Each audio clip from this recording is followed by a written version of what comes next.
Karibu tena mtazamaji. Kwenye viunzi vya maadili hivi leo tunaelekeza darubini yetu hadi katika kaunti ya Murang'a. Cecilia Wakesho anaangazia matumizi ya fedha katika serikali hiyo kwa mujibu wa mkaguzi mkuu wa uhasibu katika serikali kuu. Kaunti ya Murang'a iliyo na maeneo bunge 7 ni mojawapo ya maeneo ya kati mwa nchi ambayo yanafahamika kwa kilimo cha kahawa, majani chai na hata ufugaji wa ng'ombe wa maziwa.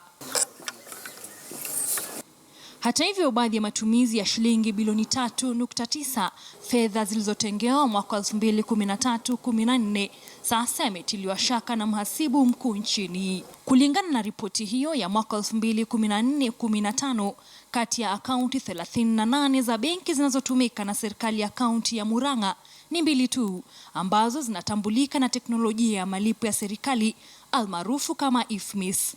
Vilevile haikufichuliwa kwamba kiasi cha takriban shilingi milioni 77 kilichokuwa kwenye benki moja kilinuia kusimamia mikopo ya magari ya wawakilishi wa bunge ya kaunti ya Murang'a.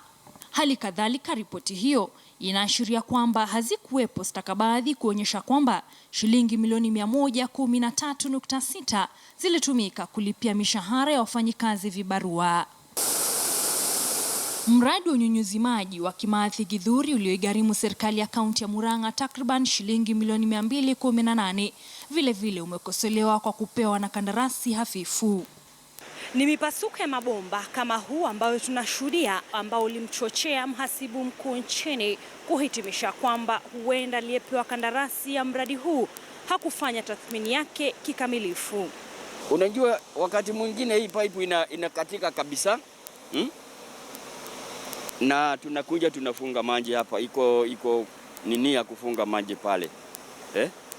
So tukifunga lazima sasa tuite mkutano. Tununue tunjue pesa itatoka wapi. So members have to contribute. Kitu moja bila tunaweza kuwa tunalima kitu moja na kiwe na mali tunapeleka soko. Alafu hii shida nyingine ni vile sasa tunaweza kuwa tukipata ile pesa ya kurekebisha hiyo mahali kumepasuka. Gavana wa kaunti hiyo Mwangi wa Iria alikwepa kuzungumzia ripoti hiyo, ila kupitia ujumbe wa simu ya rununu akaitaja kuwa porojo za kisiasa. We've been completely disjointed and we have not had any structures to work well. So even if I was a deputy governor, I've not been party to what has happened.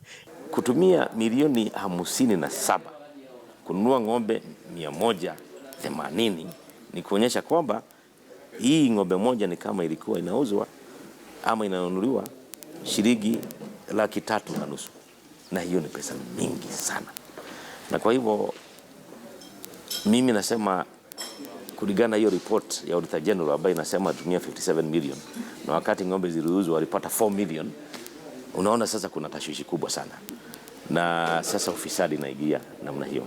We want to have social audit, even as we do the Auditor General's audits. We want to know how is it that people's lives are changing so dramatically when the people that we are supposed to represent are not seeing the benefits of devolution on the ground. Serikali hiyo vile imedaiwa kutotoa taarifa kudhibitisha jinsi kiasi cha shilingi milioni 388 zilitumika.